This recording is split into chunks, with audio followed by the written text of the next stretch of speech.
Right. All right. Good afternoon, everybody, and welcome to our April edition of Beyond Black History Month. We are so glad that you all join us. We know that we've got a loyal following. This must be our 9th or 10th effort. And if you've missed any, they're on our website. So please do follow up. But let me hand the reins of this show over to the chairs of our Education Committee, Jean and Linda Crump. Thank you, David. Today's Beyond Black History Month is a very exciting, enthusiastic Black History Month, and it's about a native of Sarasota. Paul Ruffin is an Asala member, and he is a member of the steel industry for 47 years while attending the University of Pennsylvania, Purdue University at Calumet campus in Northwest Indiana. And Paul is a DJ and a professional and performs at many events around the Nokomis, Florida area. Joining Nate on the Beyond Black History Month is Nate Jacobs. Nate is the founder and artistic director of the West Coast Black Theater Troupe. The mission of the nonprofit organization, founded in 1999, is to produce professional theater that promotes and celebrates African American history and experience, engages a broad base of patrons and audiences, supports the development of a dynamic group of aspiring artists, and builds self-esteem in the youth of color. A graduate of Florida A&M University, Nate has written, composed, and directed and performed in many shows as an actor, singer, dancer, and comedian. And lastly, Mike Mendez is an equity actor in the West Coast Black Theater Troupe and has performed in many productions, both musical and dramatic. He's a highly regarded and valued member of Nate Jacobs' cadre of performers and technical assistants. And with that, I'll turn it over to Paul, who is the moderator of the Black History Month. Thanks, Linda and Jean Crump, for your continued leadership in our Beyond Black History Moment series. Being a member of Asala has afforded me the opportunity to meet with individuals like Mr. Jacobs, whom I appreciate, respect, and admire. It is my honor to introduce Mr. Jacobs as guest speaker for this month's review. Mr. Jacobs, you have brought an abundance of talent to our table. You have not seen, if you have not seen what the theater looks like under Mr. Jacobs' guidance, please join us today for a more complete picture. You will see excerpts from some of Mr. Jacobs' greatest works. Thank you, Mr. Mendez, for your valued assistance in showing these clips. Mr. Mendez? Most definitely. If Marion can give me the co-host opportunities to share the video, we can get that going.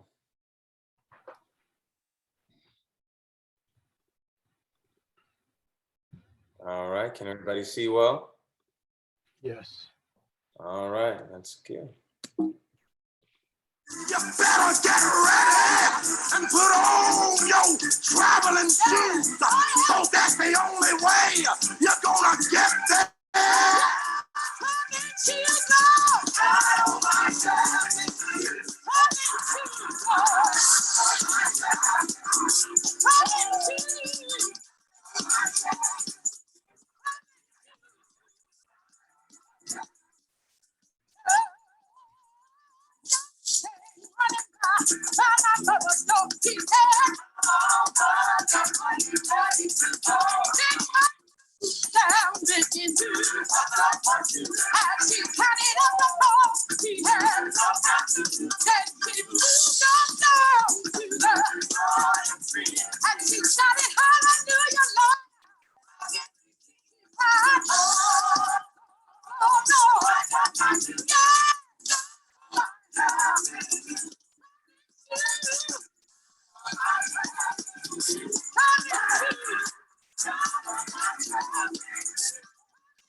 find the old and young, twisting the night away. Yeah, twisting, twisting, everybody say, twisting, twisting, twisting the night away. His back he goes, how he got here I don't know. The man wants to see him go, twisting the night away. He's dancing with the chicken slack. She's a moving up and back. Man, there ain't nothing like twisting the night away. Hey, twisting, twisting, twisting. Everybody feeling great. Everybody lean up. I lean back. Oh, I lean up. Oh, I lean back. What you say? Oh, now twist on them. Oh, we're twisting the night away. Here's a fella in blue jeans. He's dancing with the queen. He's thought of his diamond ring, twisting the night away. Man, you ought to see her go. She's twisting to the pocket. Oh, here we got the young and old, twisting the night away. Twisting, twisting, everybody say, twisting, twisting, twisting the night away. Oh man, twisting, yeah, twisting, yeah. Everybody's feeling great. Twisting, twisting, oh they're twisting the night away. Twisting, twisting, everybody's feeling great. Twisting, twisting, twisting the night away.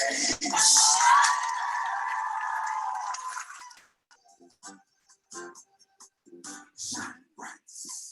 This ain't neon lights are bright on Broadway, on Broadway.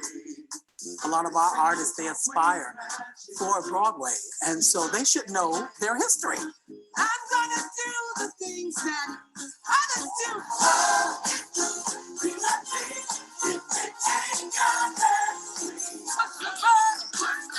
You gotta push it if you wanna come in. Oh, We have a powerhouse of a cast, so that in itself is a reason to see Broadway in black. These artists are so talented. They sing, they dance. It's so exciting. Be able to go on stage and say, oh, I'm this character from this wonderful production, and then 2 minutes later you have to do a quick change and come back on stage as someone else. I just enjoy singing. That's my happy place. That's how I worship. Roll Jordan, which is at the end of the first act. That's kind of a big deal too.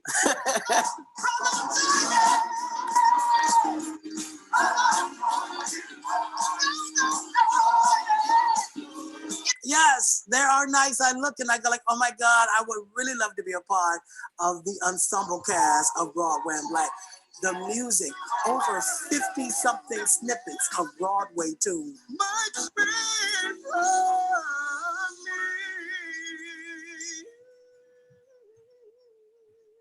Watching the guys do I Want to Be a Rug Cutter is electrifying. And it's like, look at these guys out here. They're so insane and they're so precise and they just look like they're having a good time.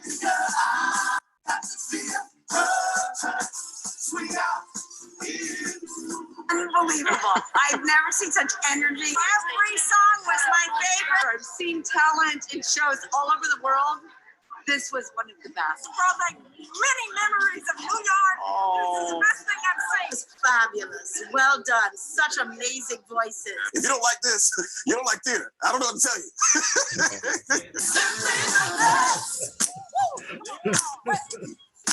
Better than all the rest. We want to thank you for coming out tonight. Better than We love your support. We love your love. you're simply the best.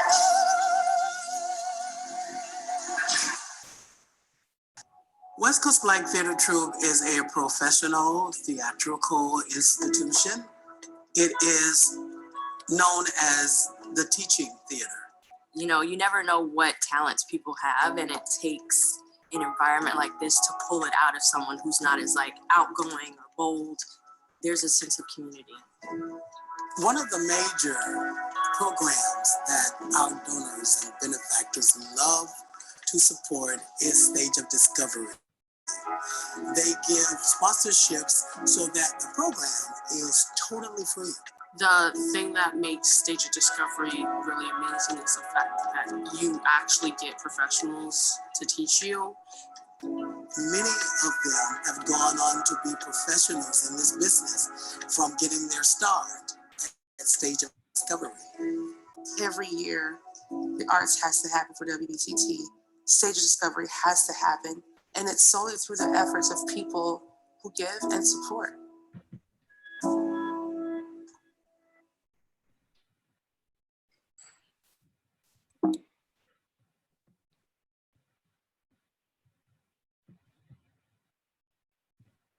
Thank you very much.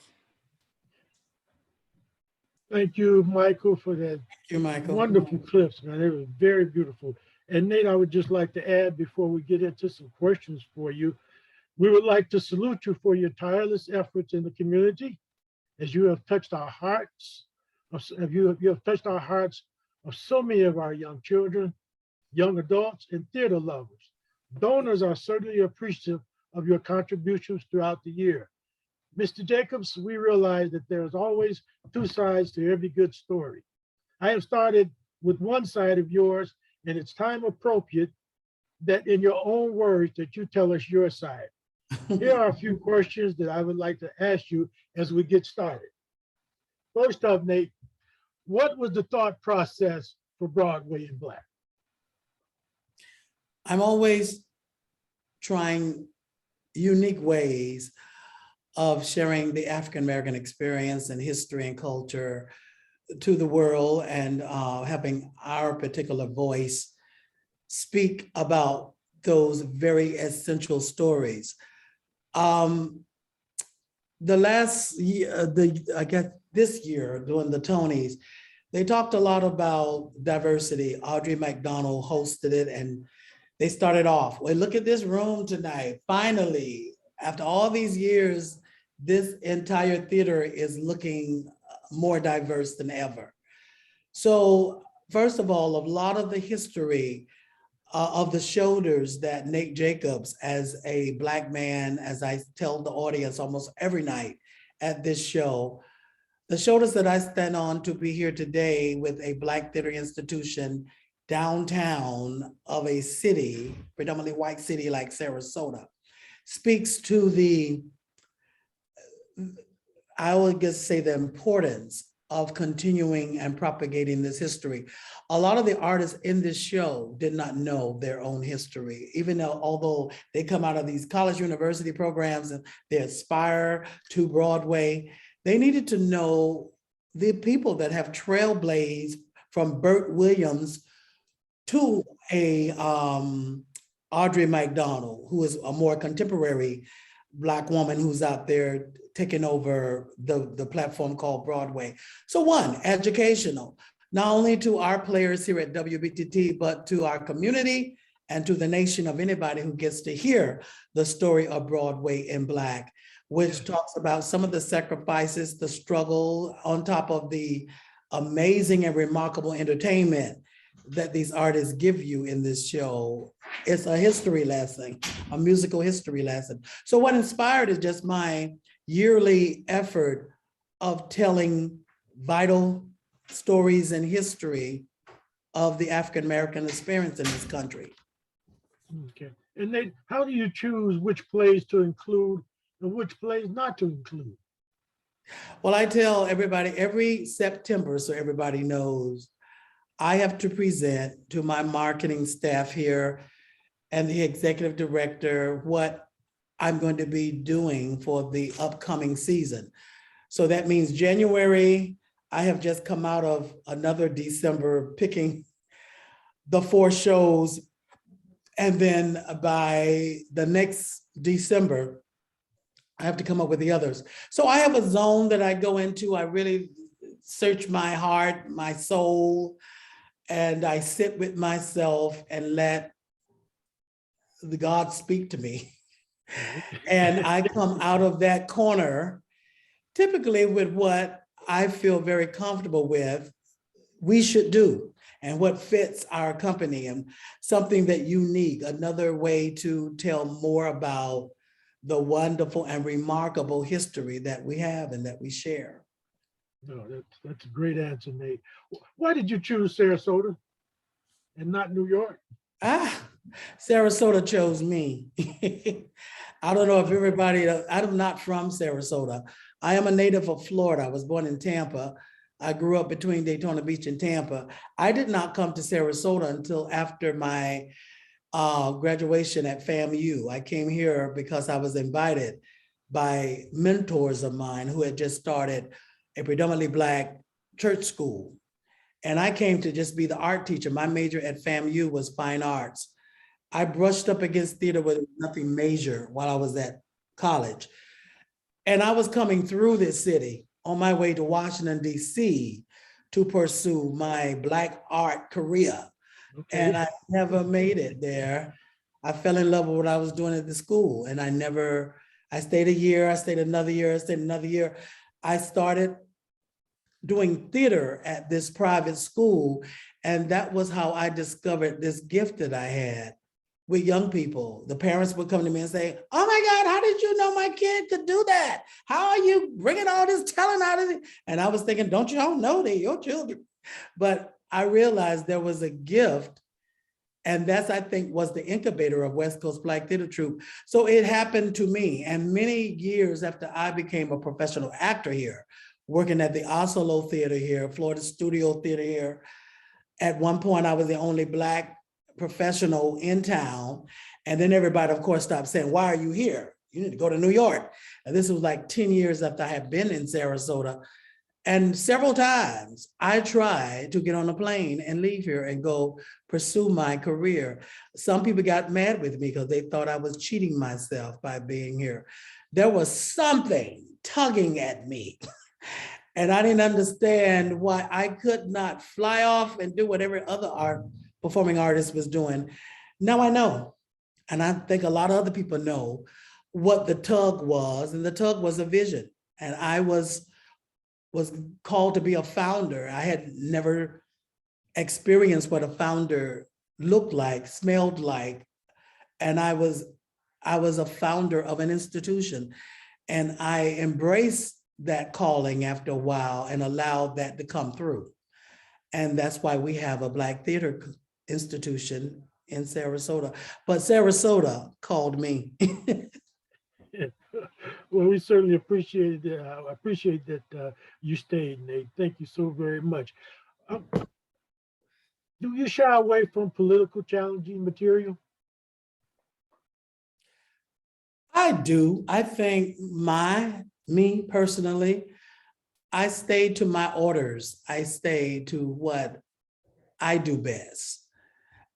There are so many more interesting and essential stories to tell than to get caught up with the politics of anything, for that matter of fact.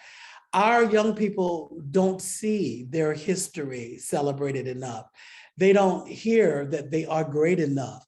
They are not shown examples of just how remarkably unique they are.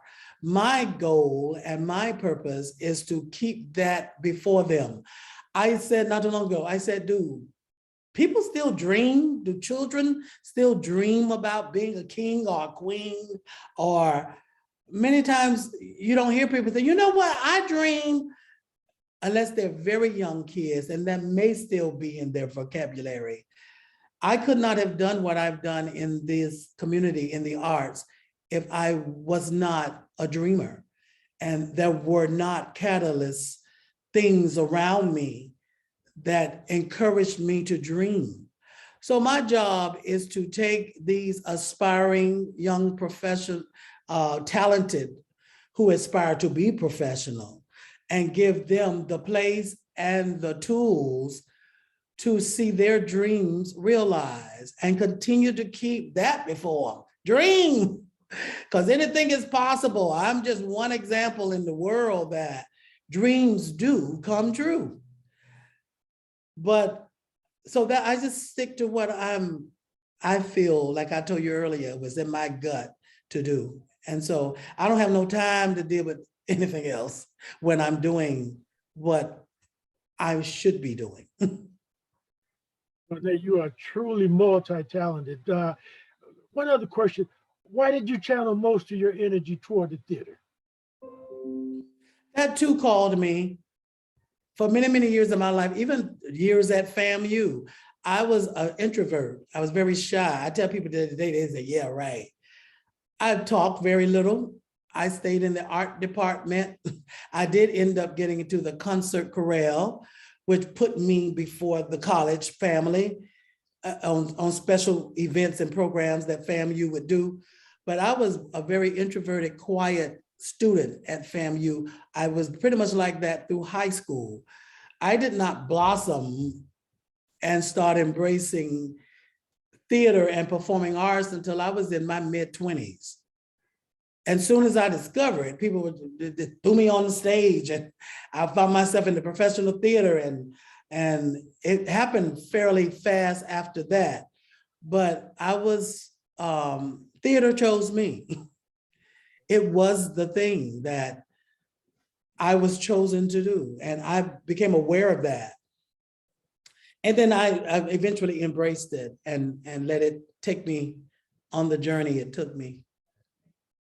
Very good answer, Nate. Thank you so much. And lastly, we have asked several questions, but is there something you would like to add that we missed in your highlighted bio? Something you want to tell us? One of the most we missed? Amazing things is the New York Times called me about 2.5 months ago. They have recognized what we're doing here in Sarasota in professional Black theater, and I ended up on the featured page of the theater department section in the New York Times.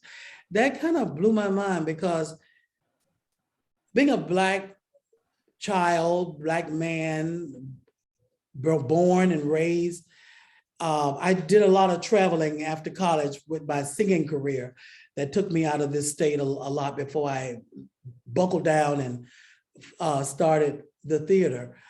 And to be recognized, there are theater institutions in New York that have not made it on that page. The producer of Hadestown, one of the hottest Broadway shows going now, came and sat in our parking lot when we were outside of our theater during pandemic. And he said to me, I'm blown away, I'm impressed with you, for you to be able to do this in a city like Sarasota. So I say this, all over this nation, even in the educational programs, there needs to be more inclusion and attention put to our artists, our BIPOC, our artists of color. I said this, Paul. I said all of our lives pretty much being African-American, especially artists, when we walk into these programs, we're at somebody else's dinner table. I said we could look at the menu on the table and know there was a whole lot of thought put into our appetite, because half of the stuff on the table we really don't recognize. But people say, eat. Why don't you eat this and enjoy it? Because you should enjoy this. But there's never a time when there are the fried chicken, the collard greens, the stuff that we're familiar with there.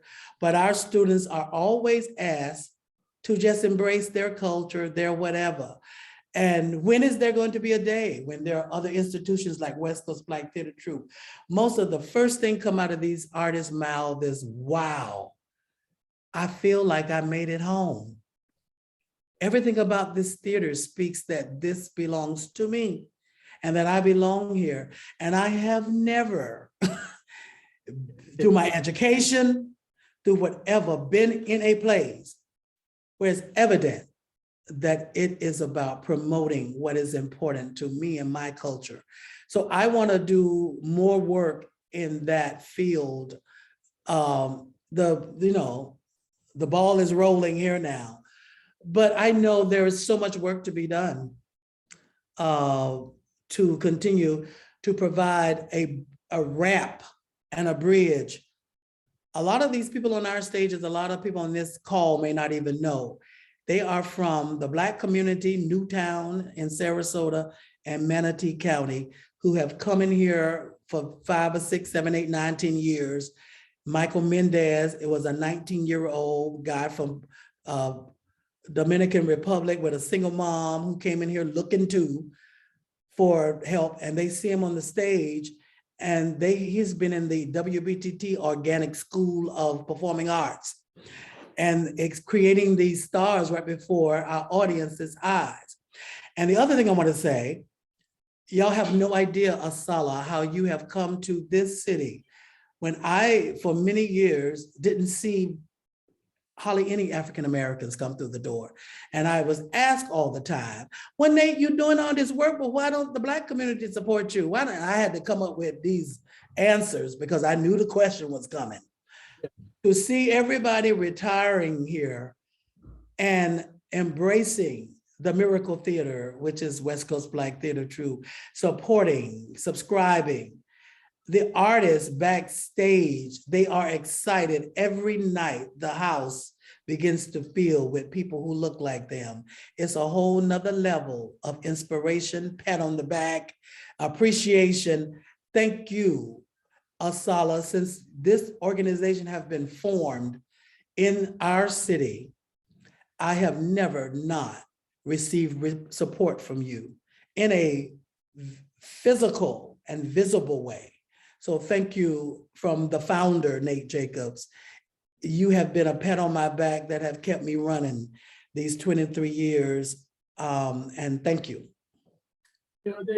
Thank you so much. And we're so glad, and Lyndon J will take over now, but I'm so glad we connected, and my continued support and all of us solid support for you, because you're doing a fantastic job, man. I think it's just really great to have interviewed you here today. Thank you, Paul. Dean, would you like to? Nate, on behalf of Asala, we want to thank you for thanking us. You mean a lot to us, and we hope we support you enough. I think I have a question that's probably a 2 or 3 part question. Mm-hmm. The acting in the musicals and the drama are the tip of the iceberg. Before you get to that tip, there's an educational program going, and there is the building that houses the educational aspect of the West Coast Black Theater. And there are programs that you put on by an individual student where they get the gross of the house. Mm-hmm. Can you go into those aspects of the West Coast Black Theater? Yes, proudly. This theater company started with teenagers back in the day. Our signature premier program is Stage of Discovery, and I created that to give the fundamental training for young people who want to do this type of work. So Stage of Discovery is a 5-week summer camp, a musical theater intensive where 13 to 18-year-olds come on campus. They spend Monday through Friday with us from 9 a.m. to 3 p.m. They get training in singing, acting, and dance. It's totally free. We get donors to underwrite the program. When I first started, I told them I don't want to announce it publicly because I want the right demographic at this program until we're able to build it and include more community. So we go to community mentoring programs in churches and smaller grassroots marketing to get the student participation that we have. We can go up to about 30, 33 kids every summer. They're here for 5 weeks. They get the training, and the last weekend, we present 3 full produced shows with them, to be honest with you. You come to these shows, you'll be shocked. You think it's our professionals, these teenagers on stage doing their thing in the performing arts. So that stage of discovery. And then we have a program called Jazz Links. It's for young professional women, for young professional men. These are not our kids that we bring in from university programs. They have to audition. And we bring them here and they go into the high schools of Sarasota, Manatee counties, and also in Venice, telling Black history that's not in the textbook. Every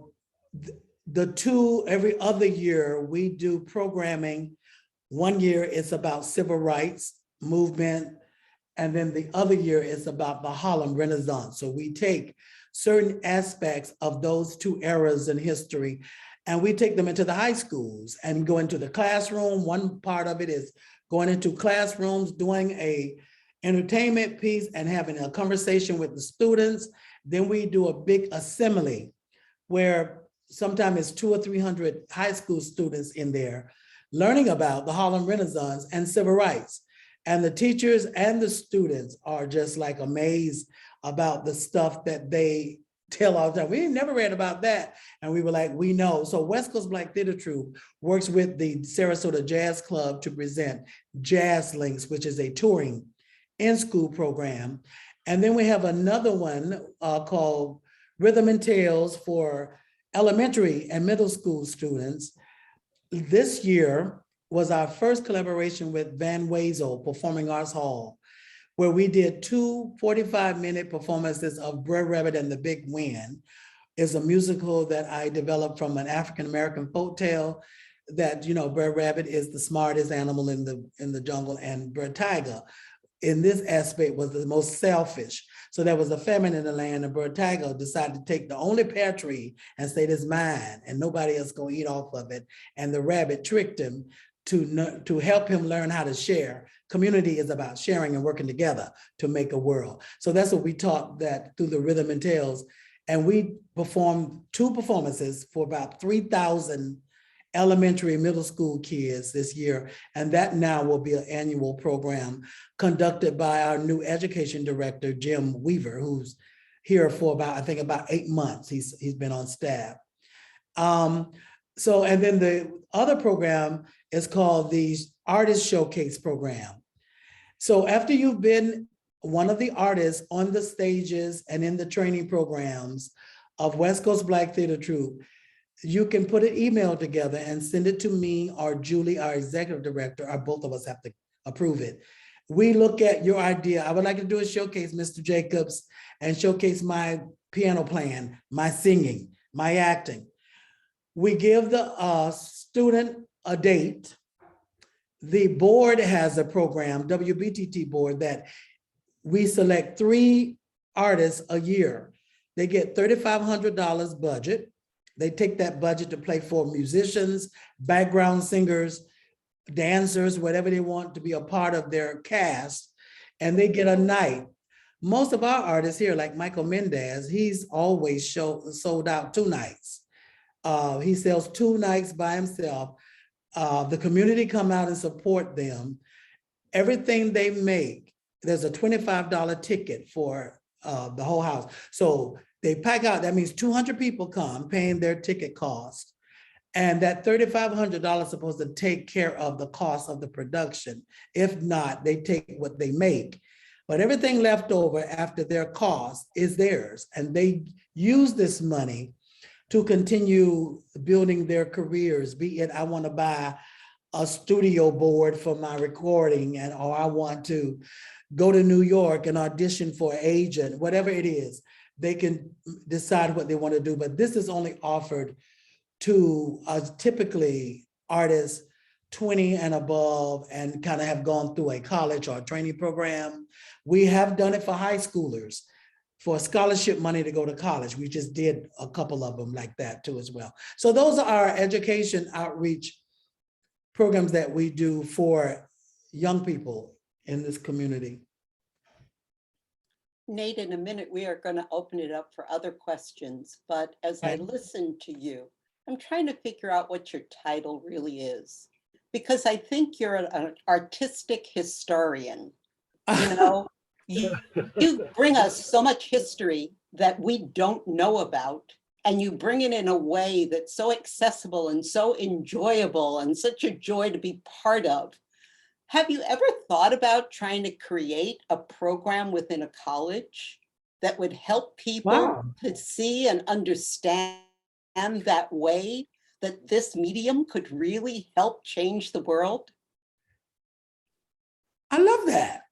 I haven't thought about it, but we should definitely look into that because that would be a wonderful way for me to impact a broader spectrum with like you said, who I kind of naturally am when it comes to the way I create art. So what happened first? Was it the history that intrigued you or the art that intrigued you? I think the art. You know, the pivotal thing that stirred me to start this, when I was a professional actor, the theaters here, and in the community, and everybody at one point, oh, you know, Nate Jacobs, he's so talented, and I was getting written up in the paper. I kept looking around and I was like, okay, now why I'm the only one? And why nobody think that's a problem? And then it got to the point where it was almost insulting because I began to ask questions. And well, you know, Black people don't come to theater here, and they are, I said, well, finally I said, why don't you do something so that the Black communities can know there is a welcome mat at your doors for their community? Well, you know, our patrons, we don't think they'll ever support anything like that. And matter of fact, Nate, you're the only one talking about this. There's nobody else in this town talking about it.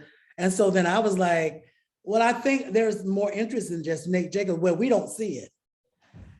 And so the need for the history, so I think they may be hand in hand, the need for the history to be celebrated, because I'm doing this other history every night on stage, and I'm putting on these costumes and I'm walking out there and I'm doing one part of our history. Thank you, sir. Can I take your glass, sir? Would you like it? I'm doing that history and mine never come across, like I said, not at that table.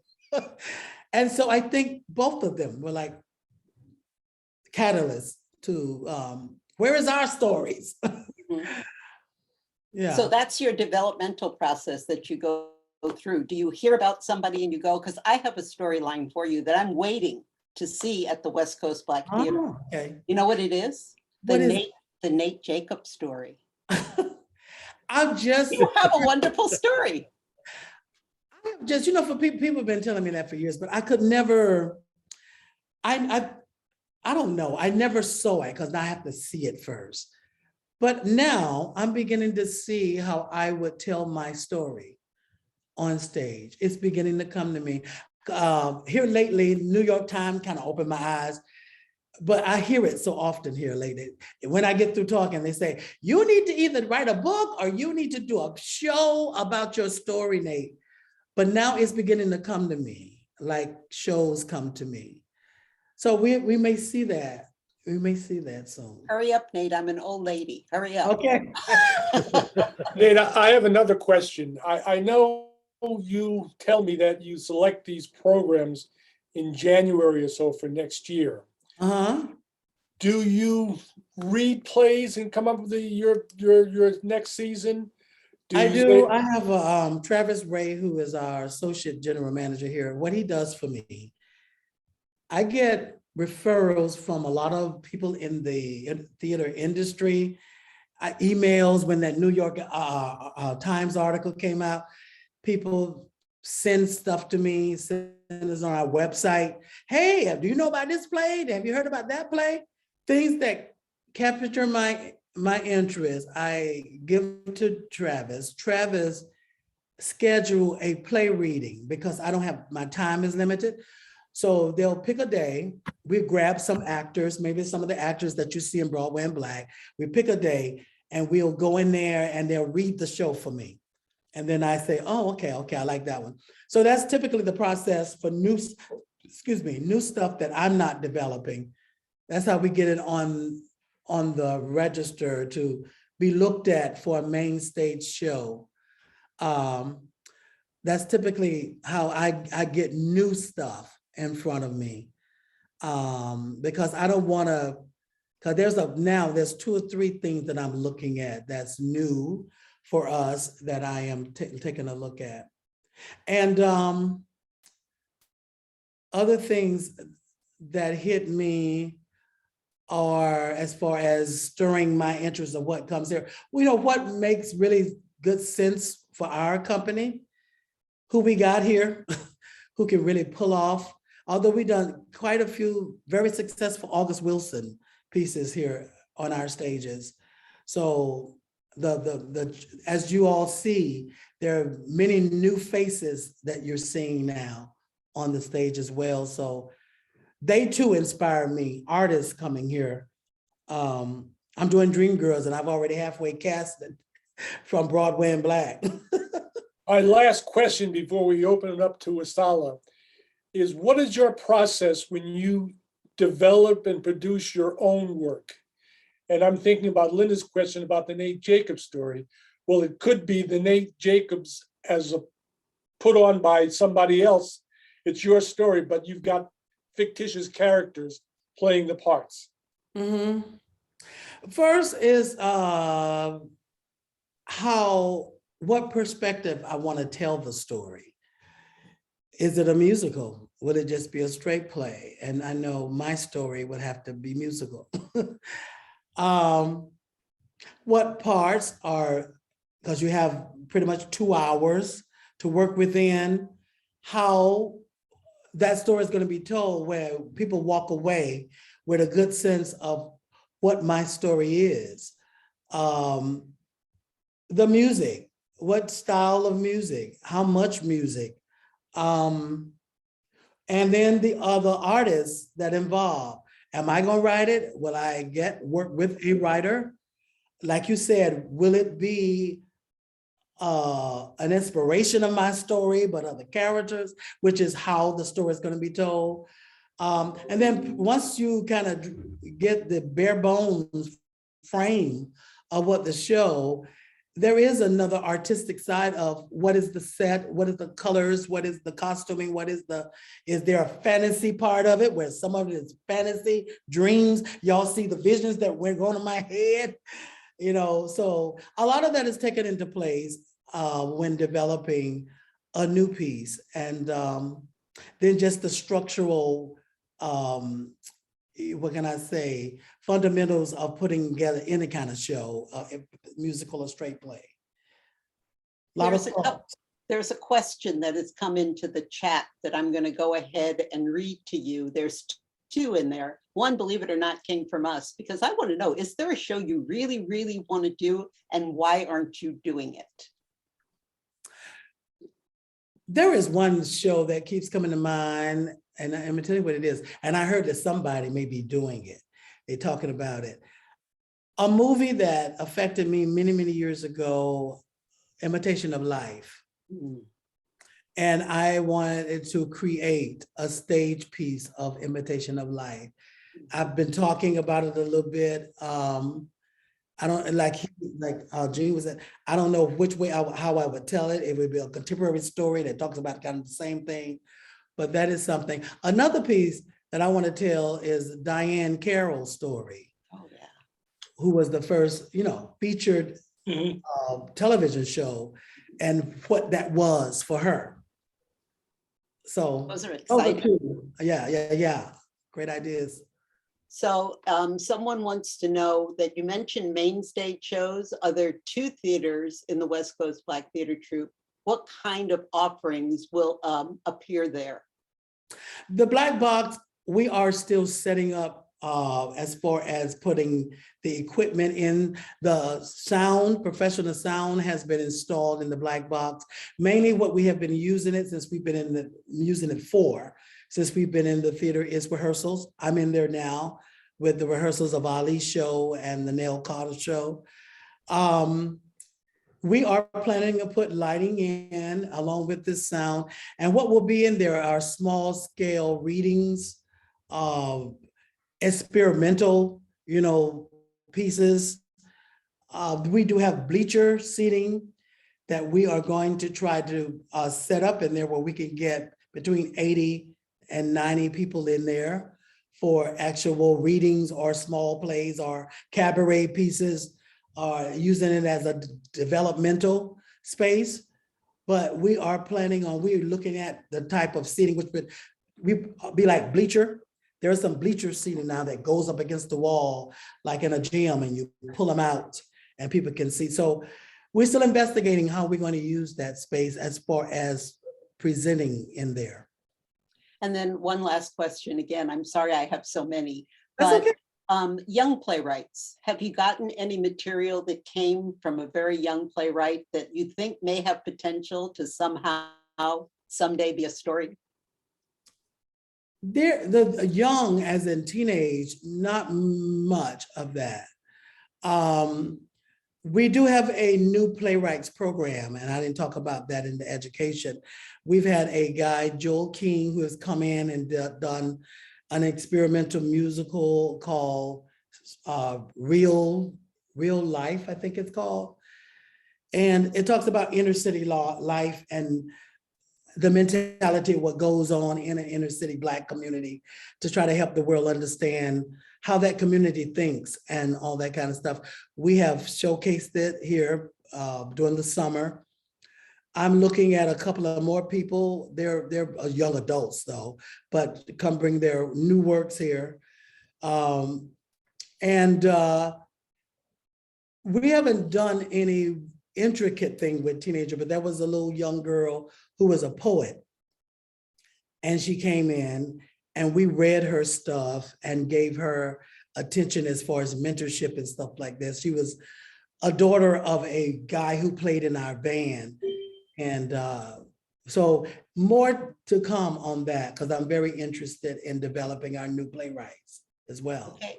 Lois wants to know, have you envisioned a Wakanda music orchestra, chamber incorporated with your production?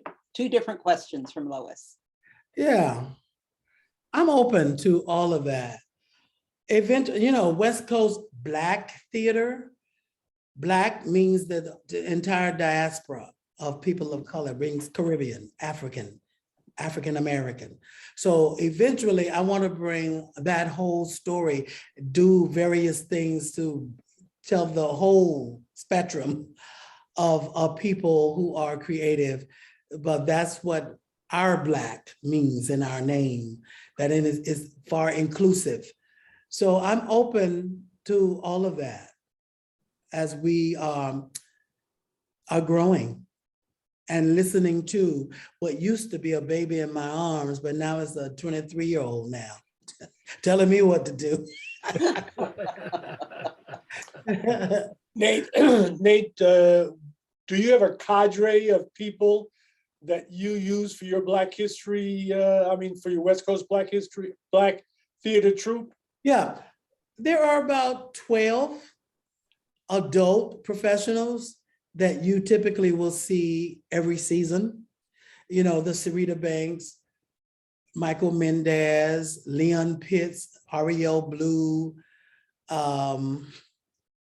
Jay Shanae. There's about 12. And then we're bringing in, there used to be many more, but a lot of our other artists are now visiting artists. And that's another part of our growing theater. We have about 14 housing units around the city that throughout the season, when different casts come in and out, we provide housing. We have about 4 company cars that they use in exchange to get around town while they're here. And a contract with WBTT during the main stage season is about 2.5 months. They come here, but 2.5 months, almost 3 months, some of these shows. And so we fly them in, fly them back, and house them and give them transportation while they're here. So it's almost even now, the 12 local and about 12 come in at different times of the year. When I was working, I hired people to be lawyers, and then they left. And people would ask me, why'd you let him go? I said, well, I didn't hire him to keep him. What happens to your people when you hire them? and equity? Do they stay with you, or do you look for places for them to go to beyond the West Coast Black Theater Troupe? This whole institution is to inspire, to give education, to give a home for them to make their mistakes and grow their legs and build their resumes. So when they do get ready to go, you know, Michael Mendez is looking into some new stuff. So you may not see him next season in regards to television and film. So we'll see how that goes. But the goal is to, for those that this is like for me, that this industry calls them and this is what they must do, we are here to support them to definitely take flight, to go on to their, you know, we've had people from here go to Broadway, of course, if you know, some of them around the world. One of our founding members is now acting, producing her own stuff in Europe, all over Europe. So that is the ultimate goal for those people who are called, because some people come, they do theater for 10 years, then they decide to get married. You know, many of my girls have done that. You know, they get married, they have a family, and then they have a husband and they go on. And so, but I don't hire them expecting all of them to stay here. The ones that I know too, I do have my talks with them. Okay, what are we gonna do? What do you want to do?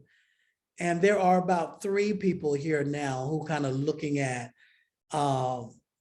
life after WBTT as far as matriculating their careers. Nate, Nate, Gene, could I say one last thing for Nate? One closing comment, Nate. Many are called, but few are chosen, and you have been chosen. Thank you so much for all that you've done for us this afternoon. Thank you, Asala. It's always my pleasure, and thank you again. We will continue to grow our legs in this world and try to make you proud. You're making us proud. Already have. Nate, All right. we're gonna end at about 5 o'clock, so I've got a quick question, Nate. You produced or were involved in a movie that was displayed, that went on Playing Through.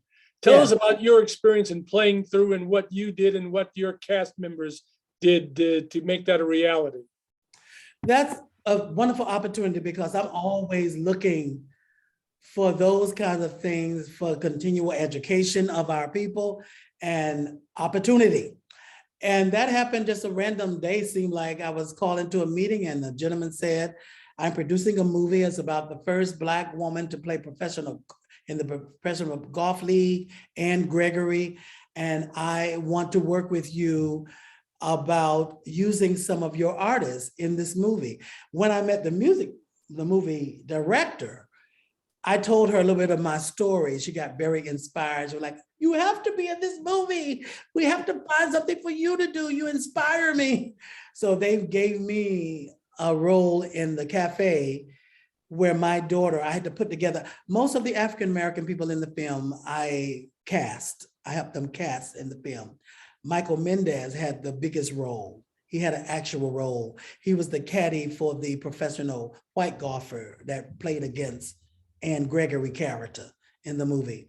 So he had several scenes, he had lines, he was a real deal in the movie. I had a cameo in a cafe where the association, the golf association, did not allow Anne Gregory to attend this celebration before the big match, of course, because she was a Black woman. So she went into this cafe where my family just happened to be, and my daughter saw her and went like, oh my God, I want an autograph. So I'm in the movie when we come over and ask Anne Gregory for an autograph, and I have some lines there at the table. But I was a big part of working with the agencies, the talent agencies, to cast the African-American talent in the movie. And it was all filmed between Sarasota, Venice, and Bradenton.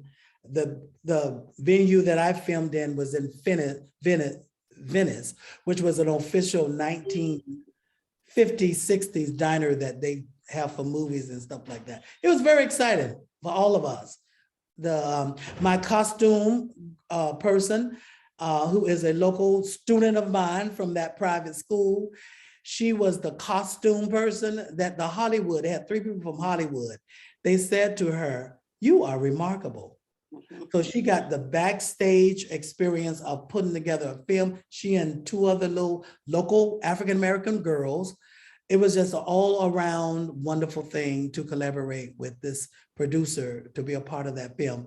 And now they're getting ready to pitch it to Netflix and everybody, so everybody may see it on the big screen. So we do want to respect your time. There is one other question. Does anyone in your family act with you or perform with you? My brother Michael, who has helped, you'll see his work in Ali. You saw his work in the Sam Cooke story. He's a lawyer, actually, but he's always had a hobby in the arts. So he's mainly playwright. I don't think Michael has ever been in a play. I'm the only one. We're from a musical family. My father was a quartet singer. They were the Jacobs brothers of Tampa, Florida. He and his brothers and a couple of my uncles. Uh-oh, he probably had to leave because we lost him all of a sudden. Oh. I want to thank Paul Ruffin, Nate Jacobs, and Mike Mendez for a traditional thank you for a great Beyond Black History Month program. And our next program will be next May, and it'll be on the health professions, and it'll be run by Francis Taylor. And at this time, I'll turn it back over to David to end the program, and we'll stay online for additional questions of Paul and whoever's available. And I'll just echo Gene's thanks to Paul and Nate and Michael and everybody this afternoon. It was a wonderful program. As always, we learn far more than we knew before we joined. So please join us again in May. And thank you all again. And you can stop the recording. Stop the recording, yeah. Nate's coming back.